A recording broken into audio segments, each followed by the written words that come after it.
Hi, my name is Christopher, and this is KubeFM. First things first, who are you, what's your role, and where do you work? So my name is Christopher. I'm a DevOps engineer at a company called Gameplan Tech. Which 3 emerging Kubernetes tools are you keeping an eye on? Wow.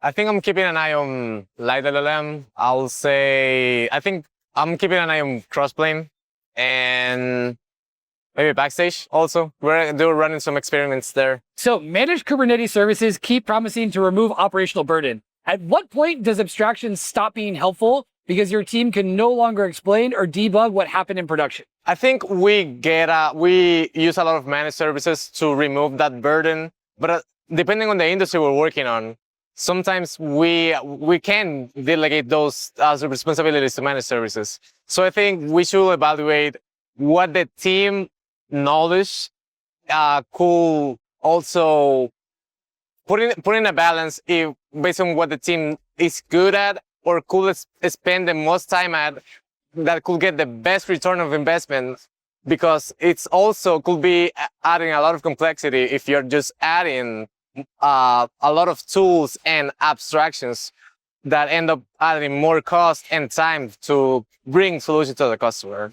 So I think just try to find that balance where you're efficient, you're not investing a lot of time and money, but at the same time, you could deliver as fast as possible. As more and more people are starting to use AI in Kubernetes, what do you think is the best place to start? And what are some areas that you think, don't touch? I think you could start with improving the developer experience to make the devs should worry the least on how the apps are being deployed or how to build a secure container images, build a standard and easy to use CI and CD pipeline for them.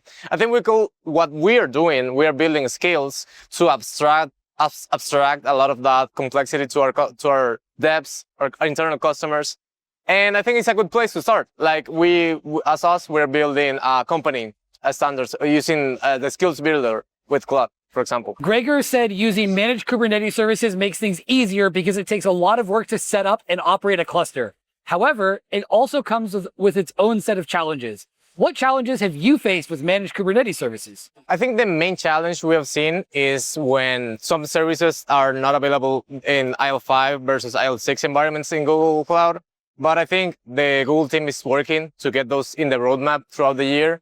So to solve that, sometimes we have to search some solutions in the open source or the CNCF landscape. But other than that, I think that's the main challenge I've seen so far. What's next for you? So I think I'm trying my best to contribute the most I can to the CNCF projects and community. I became a Kubernetes maintainer recently, and I think I recommend everyone to contribute more. All the CNCF projects need maintainers, and Kubernetes is growing so fast. At the same time, there's a lot of challenges that the AI is adding to it. The maintainers are overwhelmed. There's now a lot of security patches that they need to work on, but at the same time, they are looking for maintainers to help and reduce the amount of backlog that we have. So yeah, please join the Kubernetes project and we will welcome you in the SIG contributor experience. If AI could do one thing to make your life easier on Kubernetes, what would it be? Make things as easy for both devs and platform engineers. And let's use AI to build the more abstractions that could ensure we're deploying secure software, but at the same time enabling everyone in our teams to be more efficient in production.